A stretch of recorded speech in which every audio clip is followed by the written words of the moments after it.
et Zénéka Kena, Mia Do, Mia Okiso, Mia Okiso, Mia Mia, sur les loto de Fifia. Mais les dates peut être nami. Une fois qu'une écart. La sort au tobe, la sort loto américain. Pendant des minutes, elle est si bien au l'écoute comme on voit, au loto, il n'y a pas si j'ai de santé, à peu près, mais quand les jibé, mais il est au bout à peu comme non, mais presque j'ai amené santé à mais on l'a bien, il y a aussi l'équipe au bureau fifia. Et presque à ta fla, il est que minto minyabe et fiovio, il y en a des princes à aller. Et néné, il y a prince qui est comme il est à l'ouest, qui est bon comme il est si à. Néné, pepe, les princes, il est à Zipiadia, et Kouya. Là, c'est BGMT santé. Quel est GAMT santé? GAMT santé, allez. Miabe Afrique, miade Congo, mi Afrique avec la lebena. Na me va au soubena. Ne mi so GMT santé. So lebena miade Congo. So pona miade Congo bo.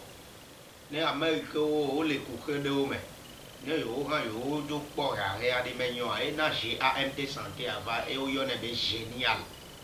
Nous kenyo. Nous qui nous cafou so cafou kaka so il niveau de noir elle est génial de vous maman génial de l'Afrique ça dit Ameibodea en médecine traditionnelle agbe amiabe article c'est ça miabe gbeo nkao mi la te wa cho o wa be troe a nke o wa be ke o wa de nke mi la so la médecine traditionnelle, mi a datona, mi anto, le amagbeame, et na GAMTA, et les fonds. Voilà GAMTA, si les mêmes comme un ami fifia. Ne a les peuples pour amener la pour la médecin, donc santé à Dieu pèse les cas, où y en a mes princes GAMT santé, mais d'après. Et puis, il y a un prince GAMT santé, il y avait au bout, mais amagbeame,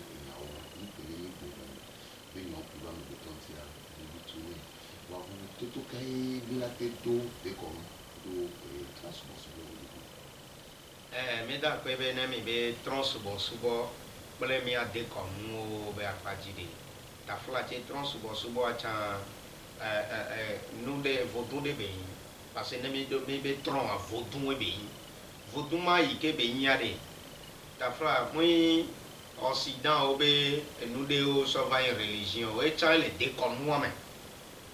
ne obe subo ple mi ade ko mu anto me abe vo toto ikele me are de ko nu ne mi so de ko nu atututu ne mi gblon na de ko nu ya de ça dit que mi le jagbon culture be nya e de ko nu anto me anu ikele me ale le ko susu me ne mi do religion be apaji e po mi la gblon be na de tradition vaudou be apaji ya de vaudou tron vaudou e cha vaudou be nye le de ko nu me voix ne mi so de ko nu anto le ke glotoa la ko be na de Amérique o pe pona culture be nyagbo pata yo kata ne o gbele le be na kwa o le de ko nu ame ko lo nene be yi na e wa de ko nu tonto a ça dit nous ike yin e duato nous ike yin e nous ike jople hia o so le be na nene be nu a o kata de ko nu me o le e yema e tia e bebe etanya mi adu kwili ne ko di no ko be etanya ni ni la wo ni la lo nyabe udo be na wonti tanya be le kinti mi da kase la kudo prince GMT santé ma lo troya yo kwa e prince GMT santé ni nya ji nya ga sin ka ko mo to le ya ji nya mo ji ni ko ni ke bi bon ça dit esprit ye gno me le malo na o be bon ta flatte amek beto de pepe ke mi le fiki ya me are bon de coco mais be ta fla la respirer et la imbe ayala yabe on sen yike la une respiration no wa e ya ko gbon le fuma be vo amenye ma o e rale me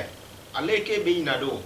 mi ko atinke mi ko na pata e lan ke mi ko na pata o han yo do wa be gbongbon nene ke mi chamia mi do mi be gbongbon e ma agbeto ke mi nya ne o be gbongbon le agbeto me la nya be egbongbon ke o le gbon ade enu ke wo nto eye wo nto simple le ke ne gbongbon me su gbongbon me le nti o gbongbon me le di wa o ma te ma gbon a nene be no gbongbon nya ike o pata mi gbon na ya de gbongbon ça dit esprit de guider na mi khafi eye mi te gbon ne me va na me ema amedika de kake jova ki ame atin o elan o agbeto o esprit de ka gbongbon de ka kplo yo va ki ame eye na mi blona de mi yonande tout temps chaque temps mi le gbon 4 éléments de la nature gbongbon chona afuma o vovovovo te pomo vovovo inado kaka ke gake me mi abe jojo me antonto mi le podo me na mi ano eye mia no tonto atafla mia to yo jono tu e mia mi le funu wa le java do la va ki ya me a funu me e gbongbon esprit ya be nya e to na di le ma gbongbon ke la klo me ya o gbongbon ike la klo me ya de ne me cho ayin gban be apaji ala cho zo be apaji alo la cho esin be apaji alo la cho aya be apaji wane mi so gbongbon ça dit côté amene o apatari mi gbado bonbon vi o kaka ebe su kasan au total etia tafla egbe ne la on de pepe o yan gbe to o religion de pepe me o jole o bonbon de le pro le pro ape abe o eye le na o te le yi eye le na o te le we eye le na o te le po eye le na o te le bi donc à bonbon et nous il est dépassé entendement à bétoto et millionnaire avec bonbon parce que c'est esprit et tout ce qui est esprit là ça dit cela dépasse déjà l'entendement de l'homme donc les côtés on peut à béton et il est belé à y ba dit ppa là y a benade et nous garder les si et nous mal les ploie et bakri et nous les ploie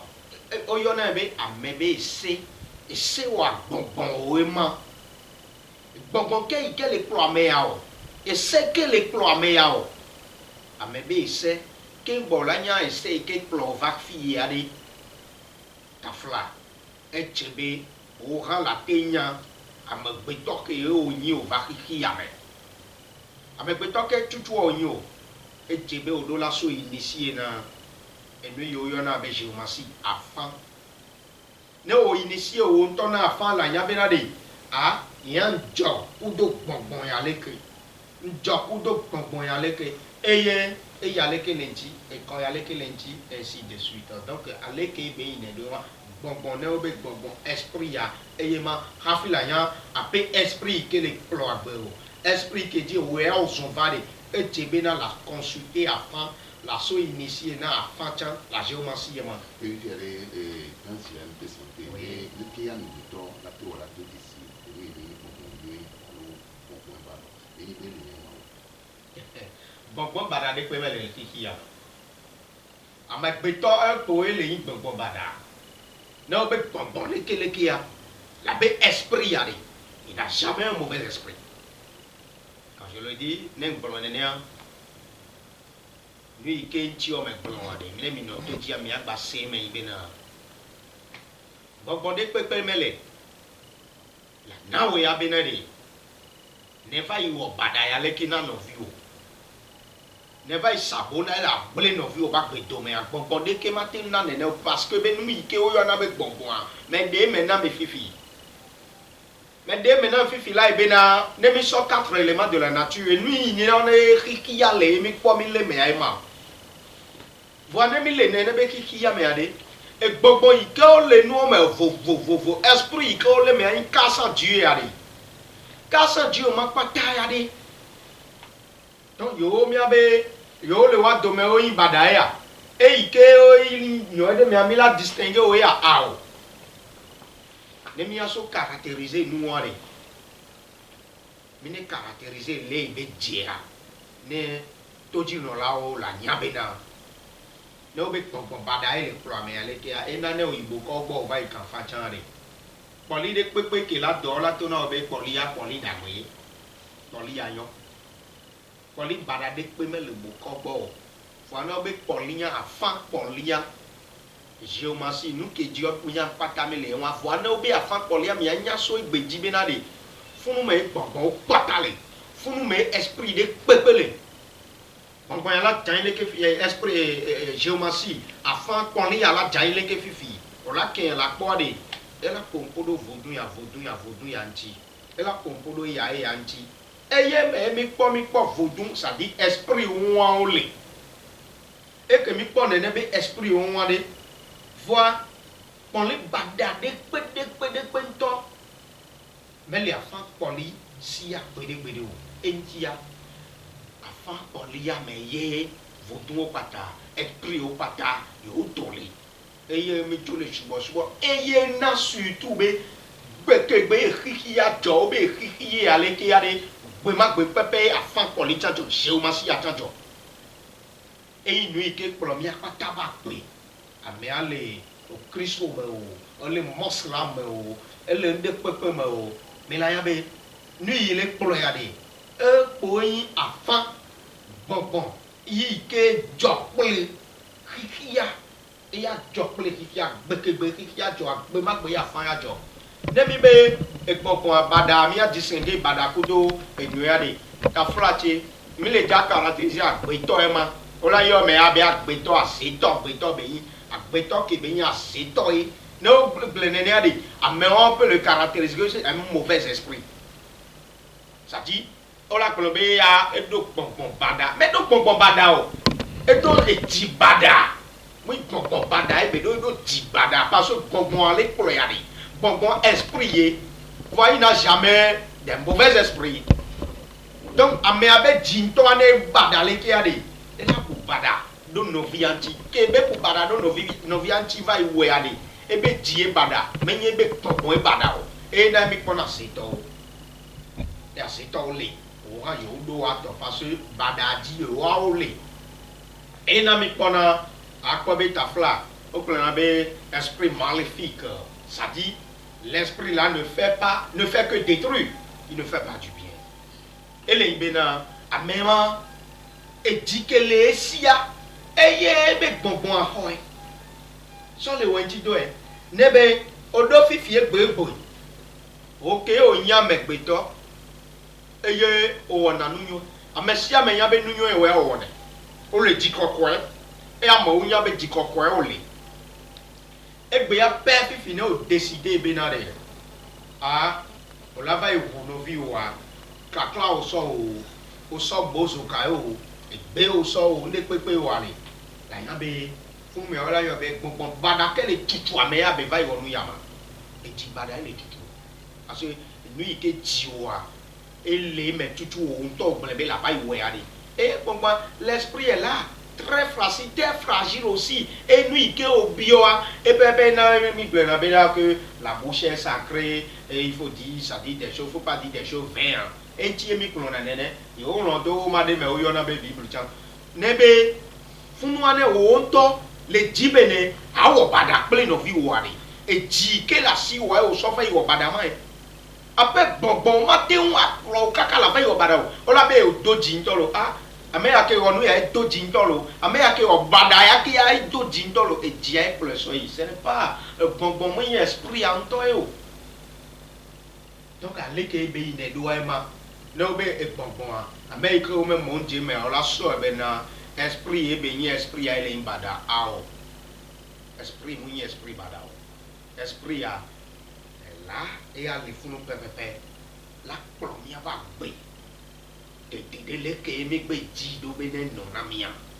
e na e ne me le kiki a me pepe a d'abord e jebe mi la to pa do mi a do pine a me peto ngba va manipuler do mi abe esprit a handi o parce que esprit en temps les manipuler mi abe agbe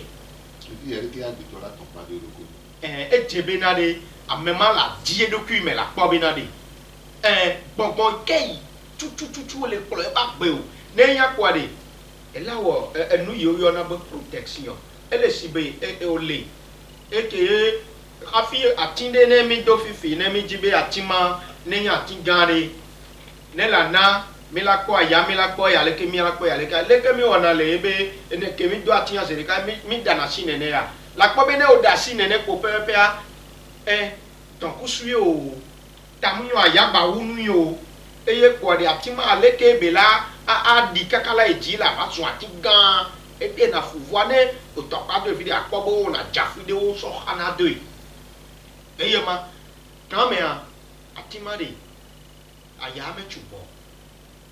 zoa hã me sugbɔ o wa ati ma edina kaba leke kakakaka va yi na ati gã mi nɔna yi me mi nɔna yi gɔme mi wɔna de kpekpe yi na nuyɔ de na megbetɔ emi zã ne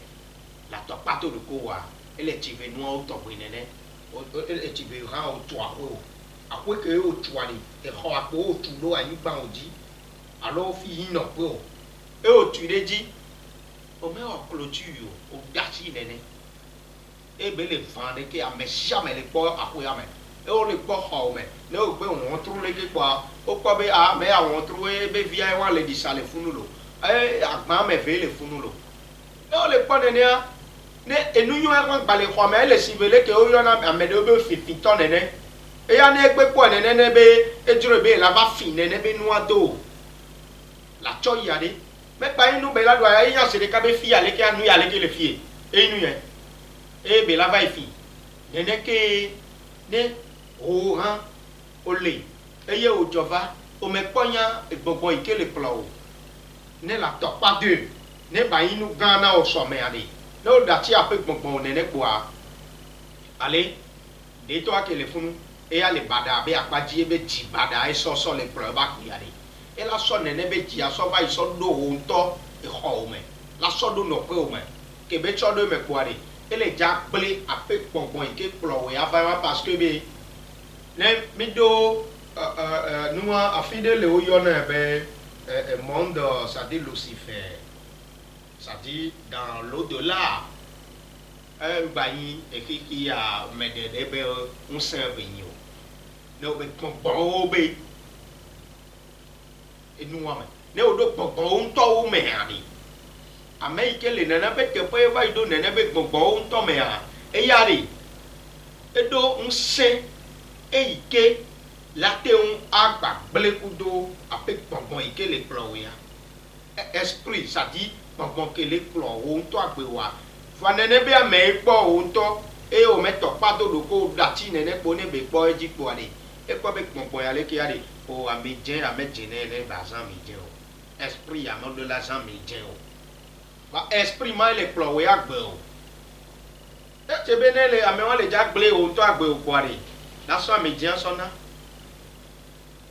kebe sɔna kpoa de me gbɔgbɔ wo ya me nye tɔ nye ma o de gbɔgbɔ wa me ɖu na ame dze kebe wɔ ame dze wa kpoa de ala kpɔ be gbɔgbɔ la yi ka te ela so yi ka te le ŋuti o ela debe kpe le ŋuti o kebe wɔ nene pɛ kpoa de wo ŋutɔa o le si be agbetɔ gbagba lo le yi o gbɔgbɔ me le ŋuti o gbɔgbɔ me le kplɔ do esprit me le kplɔ do esprit la se yi ka te déjà de toi ne o do funu pɛ vi anu ke o ma wɔ o la wɛ fɔku ke me o ma va yi do o la va yi do enu yi ma tɔ do dzi wa la dzɔ parce que be il n'a plus un esprit protecteur en toi il n'a plus ça dit esprit o ŋutɔ ese o ame gba le ŋuti o ke se o gba le ŋuti o ele si be o zu gbagba lo le yi o ne ese o adzo le ŋuti o ne yi ne me trɔ gbɔ va na wa la kpɔ be zã ɖe amea ma gba na gbe fi o elɔ trɔ zɔ wɔni ne ele be amea la parce que be se adzo ke se adzoa de gbɔgbɔ yi ke le kplɔ ese atã ese ame be ese le kia je vais vous donner un secret aujourd'hui ame be ese gbɔgbɔ esprit ale kia ele si be le ke ne miãtɔ tsã aƒetɔ le kia le yɔ eye aya ça dit aya lɛ ele kplɔ miaba gbe ne nene be aya tsã edzo le amea be ese amea c'est fini lo leke be le fi ya kpoa exemple yi le gbɔgbɔme be akpadzi ne o yi do monde des au-delà monde Lucifer ŋutɔa nene be yi mais pour y aller il te faut vraiment des puissances et pouvoir afin de pouvoir y mettre part toka leke be ine do ma ne tonkon agbe dati mi pe ko a e vo no chi anu ple le mi anti e na e jebe na amegbe to do la to pa to pe ne amede baba ble to me ne o la kwa be na foyer gbogbo de o le nu ma so video ko la fa nu ye mi la te so mi anto mi abe ji la so glo leke a jra do ko a ya nu ala jo pepe asem kaka me ko evo tukarama ikele bari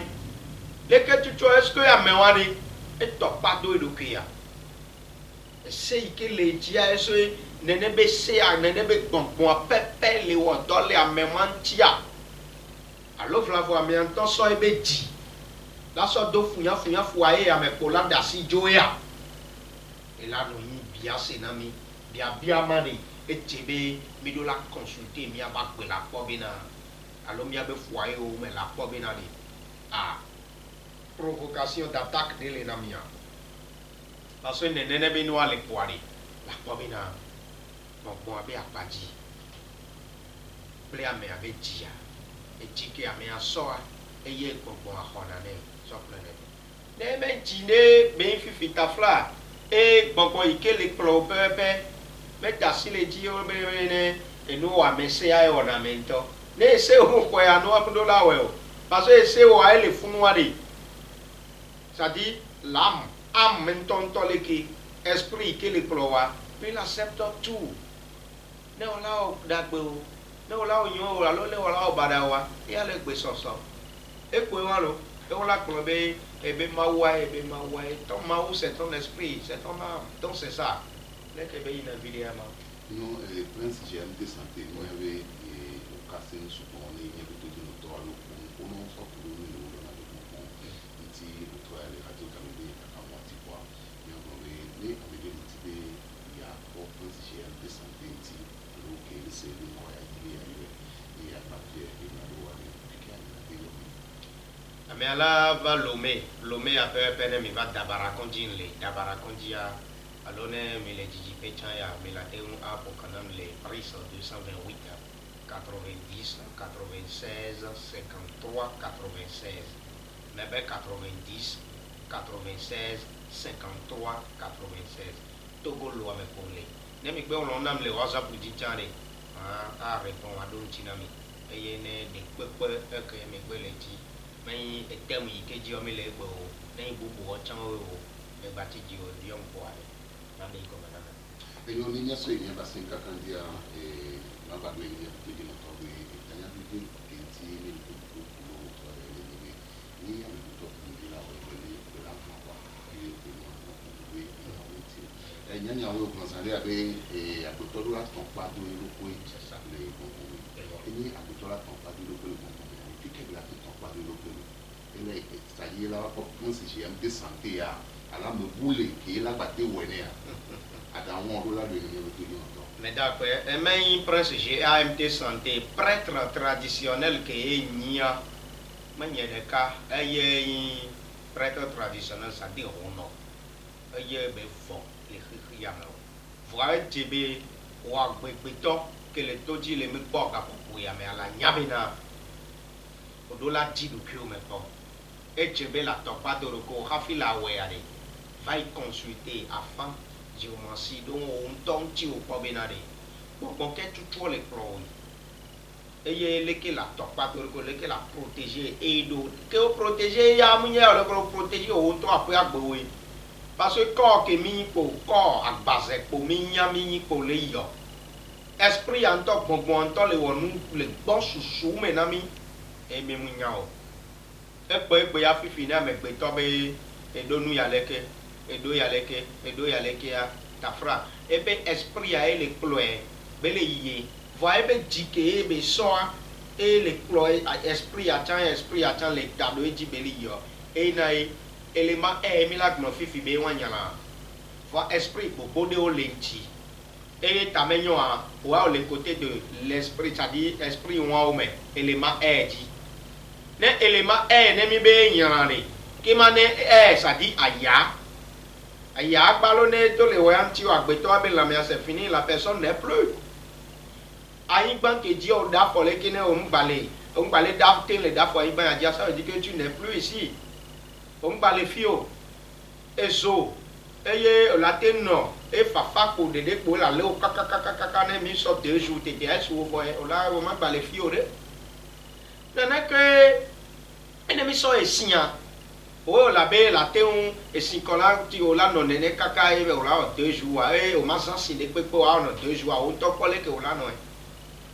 voilà et moi o yin ki ya mi po mi le me e mo o yin ki ya mi po mi le me egbe kaka va do fifi nu si am le me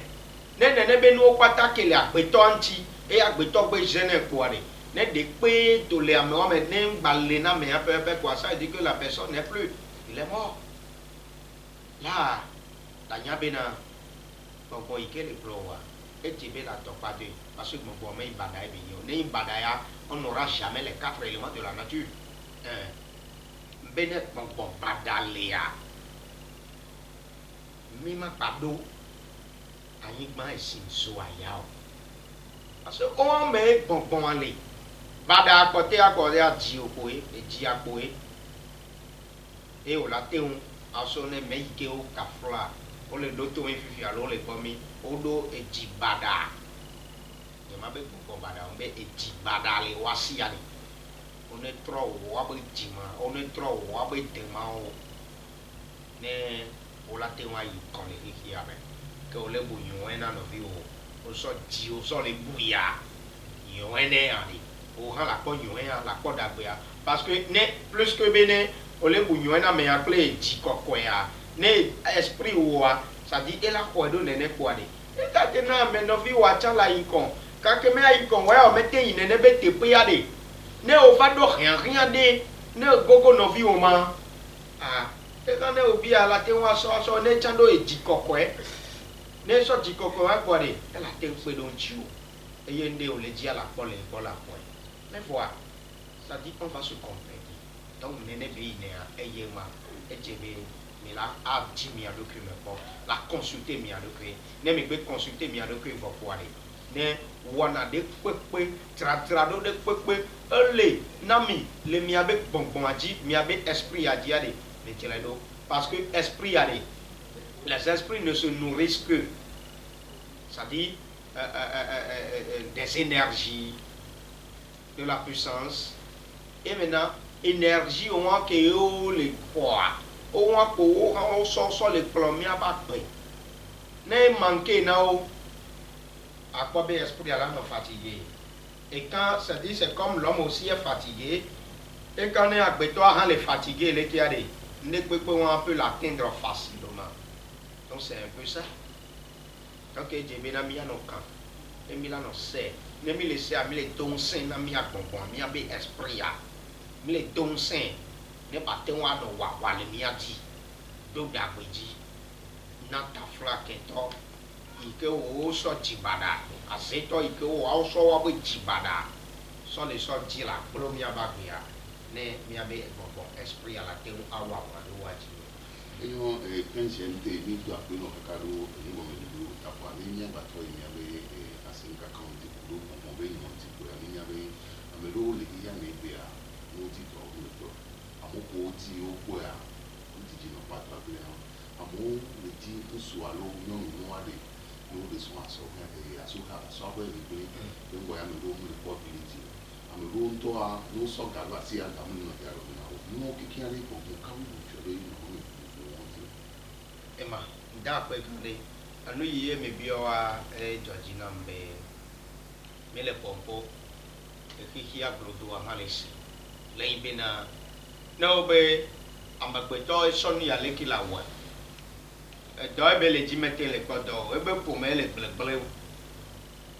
no ka tutu le na ne be nu o e jebe la ti me po afi la nya be na de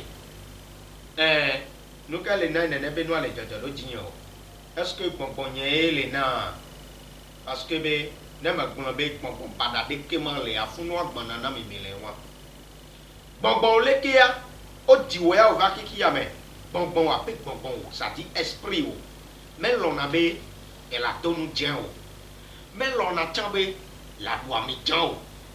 mais les na exemple rolo mais l'on a gbede la doit grand alors et j'étais on la du voilà volo voilà mais on y en a benoît de quoi et au tout son ne benoît au le voit plus que ne au le douema et nous ma au tobia bon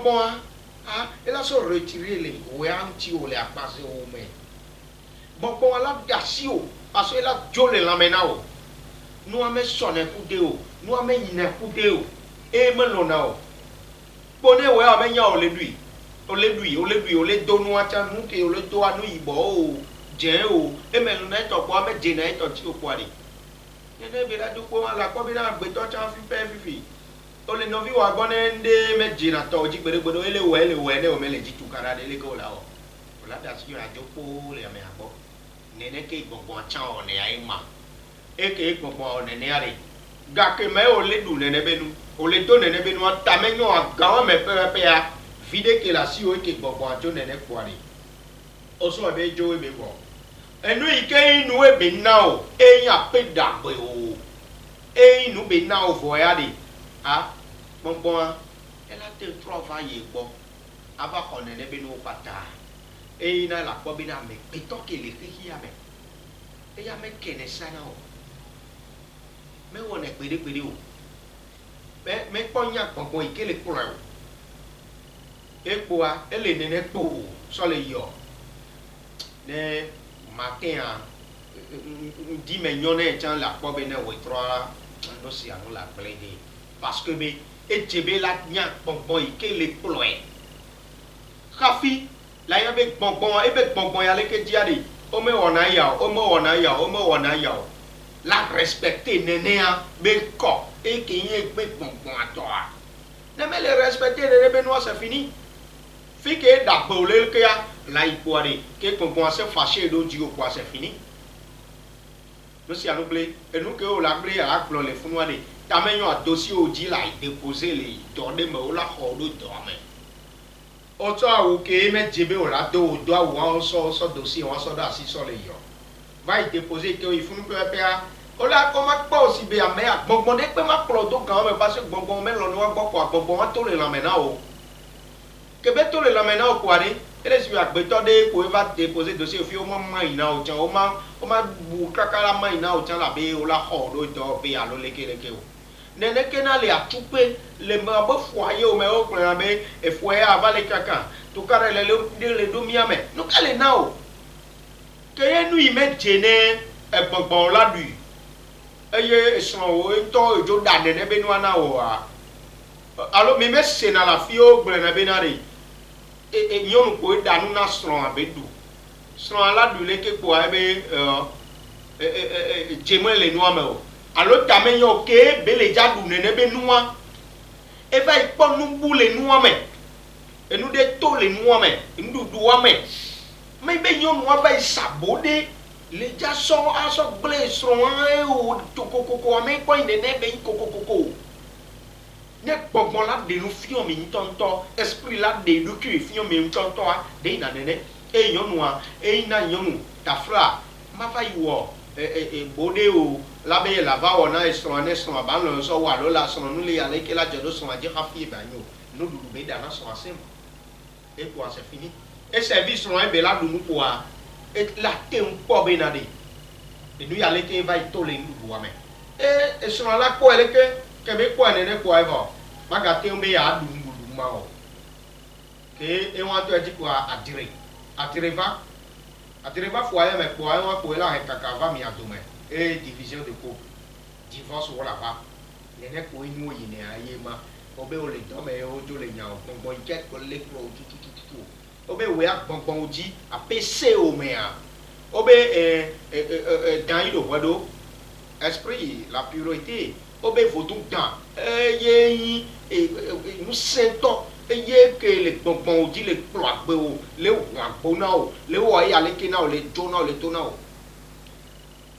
eye we o me ba eji nene be nu ame sekura o dasi nene e o le yo po so e be na la no yopo ano be ole wo to le yopo e ha de ka po a ke o me nya ne be no po e dan do gbo do ma ke ile gbogbo wa ji ade nuka o me lone o nuka me duna o nuka o me lo be yen to ikeji gbogbo ale ama do paso ne o do ya gbogbo e do e no me ya o nya ne be no ne o respecter ala ko be gbogbo wa nu ma ke le me e dan do gbo do ma la pro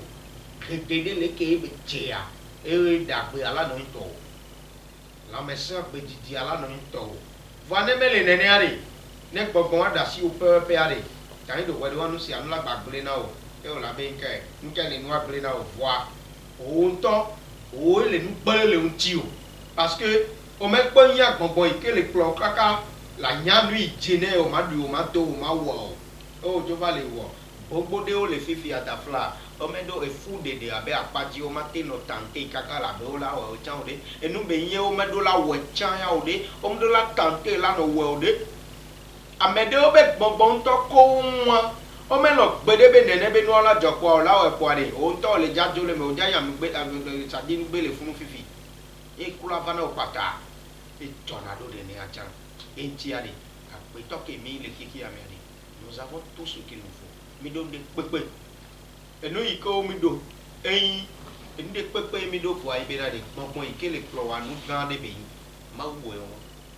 e jebe la tisi la nyabe na de gbogbo ya lekele ploma e ya lekele ji e ya lekele ji yemedo la we ya yemedo la we ya yemedo la duwe ya yemedo la duwe ya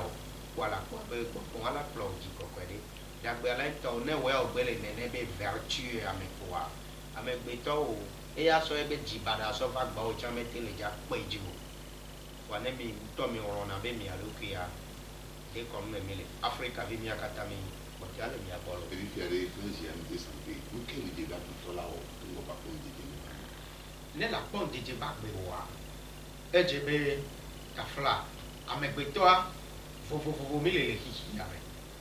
tafla e te yan yin ba e pro yan ba o aya e o esin o ezo e o leke wo kaka nya o me de nchan ba ji do kwi yin me po a po be na de nu ke tutu elema ke tutu plon va gbe ya me o nu ke jebe ma wona o leke be jebe ma no ne o mele nene ba foji fifi aye ma pok bana be egbongbon yan alo ise yan alo esprit yan ele blele nti alo ele tafu mo alo ele on lekele ke na mori no vie jebe o chan le se nko en fifi o chan le pom fifi la nyabe na o to jebe la fa jido ke o me ko yan o la nyabe egbongbon ya leke plova nde gba hu nene le kiki ya me o potea ne obe boleke ya ejibe ya me mi do ejibe ya mi aso mi abe ji aso onu no sen le fe mi nya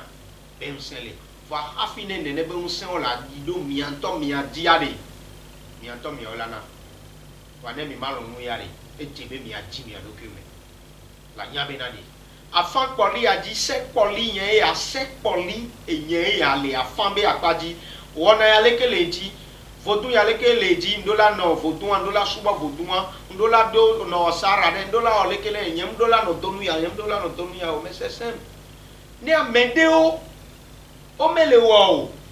alo flavo o wetan eye o me chobubu de na o do le commettre erreur ke o le nene be gbongbon aji ne vale o wa gbongbon to vale de do ke fi on wa e na gbongbon va gbele na to me na yo kake me nene be nu ale joare tafla ame ye o so be jibada yin aseto o alo boto o ojo le wokudo e o jibe o la wokudo mi ade facilement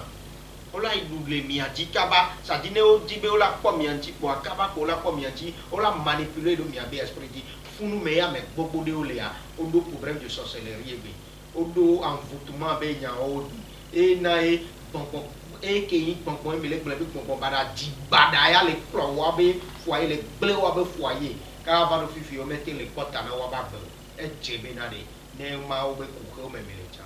mi jagba mi consulter mi avec kaba mais forcer prince j'aime de santé donc mi la consulter ya le fois mi jagba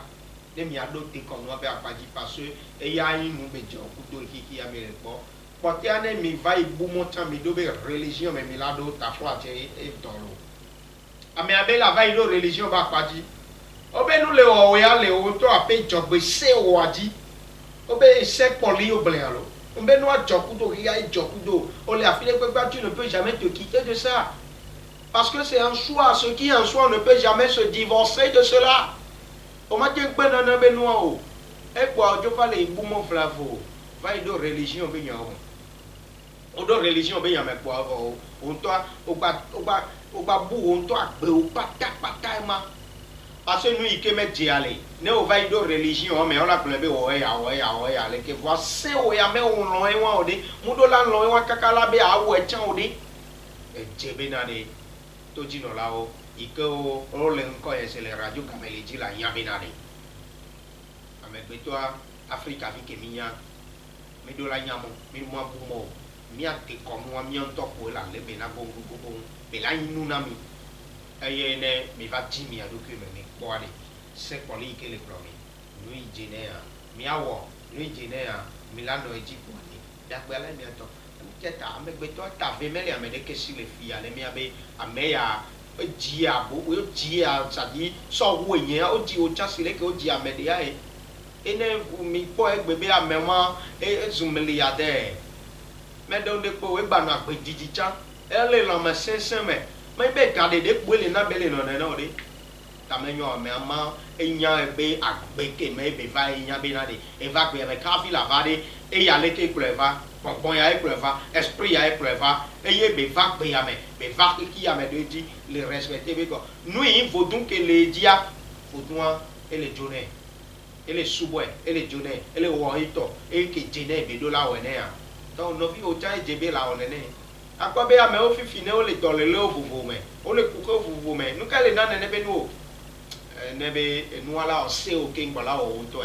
le na nya na su tu mi do la lebe na mi ya be se se poli ke klon va fia mi do la lebe ne va ete be o do la consulter do ko la nya be se poli ya le ke ka me na o le lebe ne ade nu ama gba o se o kaka e o e be la va o ta me nyo a se o la o nu gbogbo na o e la indagbe e yo ya na o GMT santé et doit peu dans tout cas c'est le cas qui arrive au mabago pour fier mais de toute notre qualité que nous portons la paix pour le cabas ma to benamia to jino la o pata bene mi leggi presse GMT santé a presso 228 90 96 53 96 numéro benye le WhatsApp jimi aga te wa yom direct tiens ma ko mi fa nebe amepetoa o plan be agbeto badai be nya enwa makoe fa ne be pompom badai ame anya eya e presse GMT santé yen le gbe na mi pompom badai ame le o ne mi se be pompom badai ame plan be ji badai le ame asi e ji badai le klo ame de ane ame aso e ti be ji badai ça dit a de bada de ko le klo ame ma so le ye ma me pompom badai le klo yo ke ye ji badai le klo so le yi et les belles blé no fi to avoir nya se de ka be to han le blé parce que be bon esprit que le cloa et ya me lo wa gbere o et na be esprit bada de pe me lo surtout e na ya me ko bada di o ko le o na bada o ko na o be conséquence si bele ko o be pon me lo bada gbo gbede o e die bada ke le nti o le so di bada ke o so di bada so le ware pon ike le clo o cha de pon wa cha bada ole walo ele ko bada na ole we anya se ka we bada wa chan le suivre o chan se ka parce que bon wa e lo ne be bada ti bada ke o so sa so ble no fi wa to ya ke be lo wa chan ni sa di ke to wa chan le ble parce que bon we o tutu e be ne ko nu ya na we e be ko na o parce que elle est là pour te guider et que o be ne guider o do le ke ai guider o do bada ti chan wa e ti be na amegbe to a Amérique peut même pas les filles à Iba dit la belle est trop vêtue. Voir Milan nos vêtues à vider. Babou Badana nos vies au prince GMT santé. Prix 228 90 96 53 96. Les noms est Yamelo. Et non, prince GMT santé Azélia. On a basé Azélia dans toi. Bon, il m'a fait. Là, nous c'est bien. Mais là, mais quand il m'a fait émission à dire. Mais be tron subo se rend compte me belema ne tron subo to tron subo la o la plan nu ka o glen o obe azele ola be azemele obe bole ola be bomele o e na me kpolo na me fifi benade ne obe asele ke ya ele si be mi le ja caractériser be asia e cha gbongbon e be yin mais non e di bada e la nous que taille asia mais il faut donner be yin o khone o mais posez-vous cette question mais il faut tout me comme ça dit mo jokple ya o mi fafie nous me dit o mi le di so le yo mi le di so le yo kaka mi fa ipo be bada ike mi la te uno so e nu bada nu ventonto e mi abe di ami ran so wea ase o la yo e na o me monje na se antile ke o hafi o ha la monje tia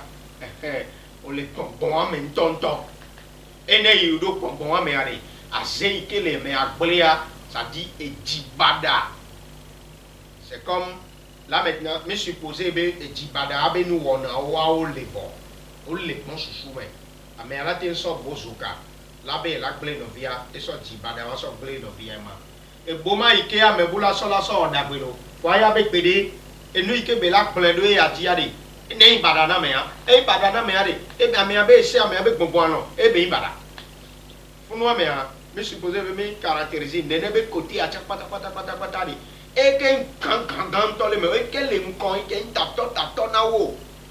e ya se ya e o yo ne be ase c'est parce que o me po e ya ntio ase to le mi a de me fifi ari alors ase to le mi a be po mo cha mi fine o yo e be ase to e be nya la gbe na be ka o po me de be lambe le be seme ma faya le lui eto e ine kiki de ame e ina monde de ame ase la te va sandi le mi a de me fifi mi ma ya be ase to le fio mi ma po ele si vele ke amegbeto e tokpa do edoke e mi gbon na benare mi ha mi ne tokpa do mi adoke ya me be mi ne fa se gbon na me mi le o fore ke ya o me point o ma te point chao o yin de pere pe chare o ma te point kafi la point chare o ha o do gbongbon ame ha fi point fa ne o le agbeto me papa lo le ke ya o ma te point o azea asemele o o la be ase leleke si le ke o plan be vodou dans les vodou sapate ya le o bena agere o leke ya le ya asemele leke o yo nu ya be ase nu ya leke ya o te yo nene o le agbeto ke mi po agbeto be ento e do nko na e do pe ase to e be yin o sa di ke ya me wa mu do ase ya cha o mu do nse ke ya se ya to me nu e do jibada ke ya se ya to e ma e na ya se ya me le ke mi ya be ase to ya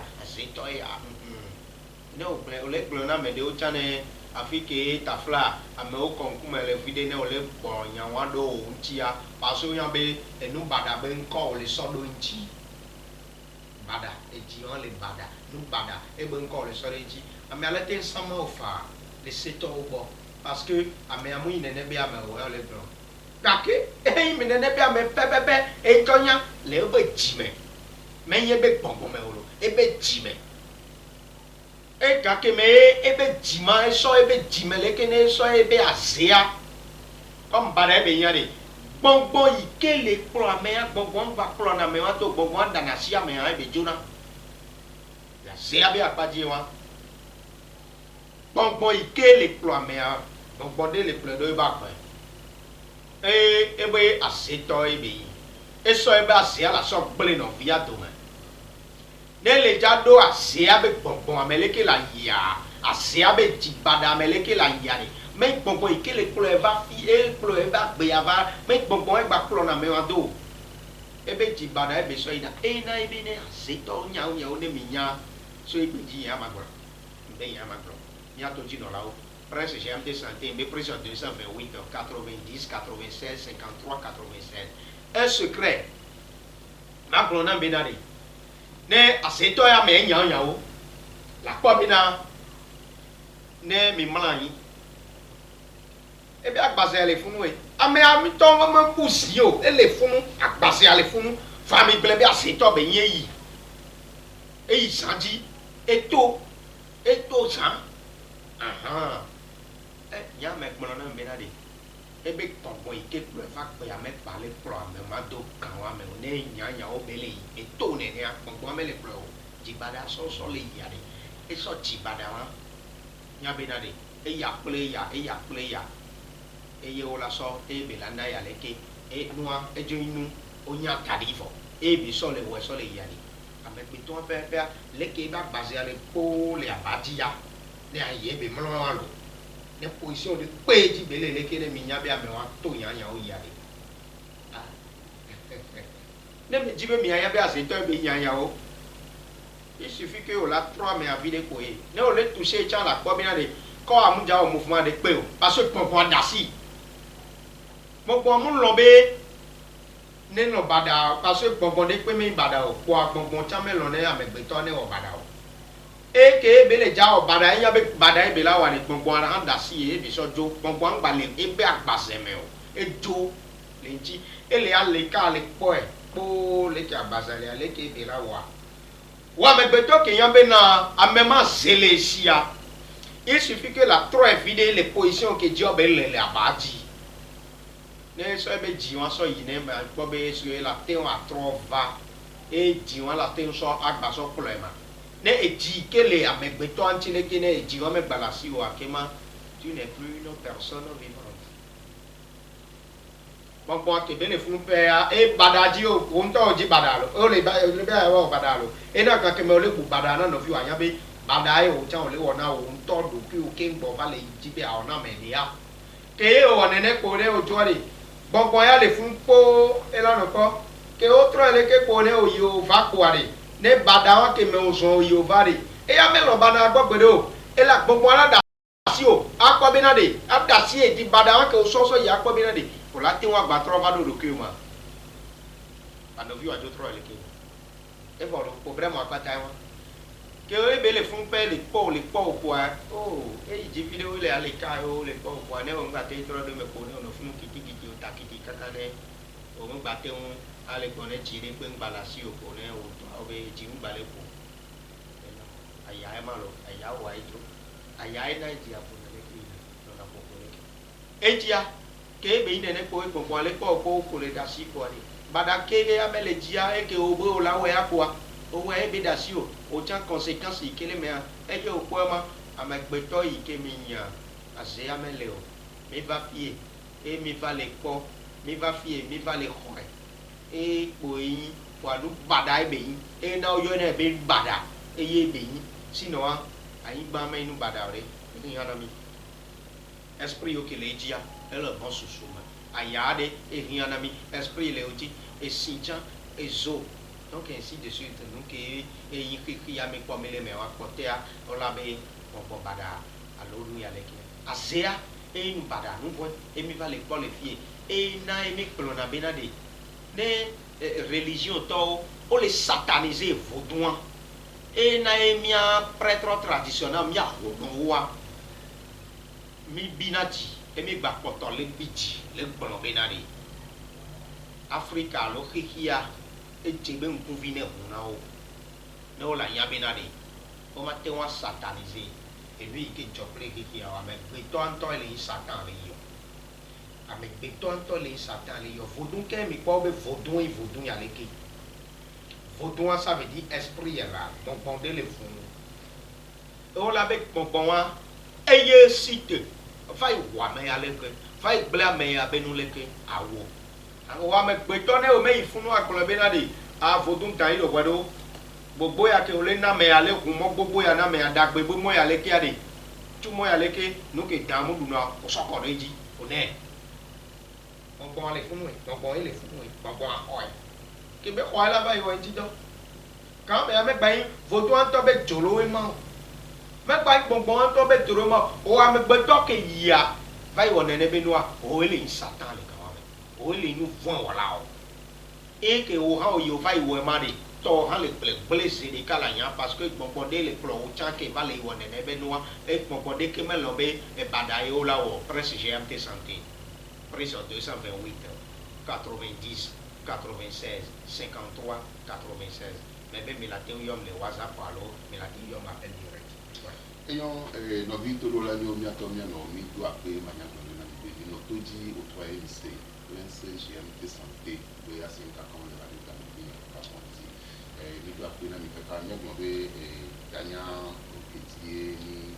Cassin, Kudo, Good GMT, we look in our Idinia, Good, Banyawa, Asenwa, Bia Batobeti, consider to be Milagia, or you're not in Toby, she will say, you got when I'm making a place, bye bye.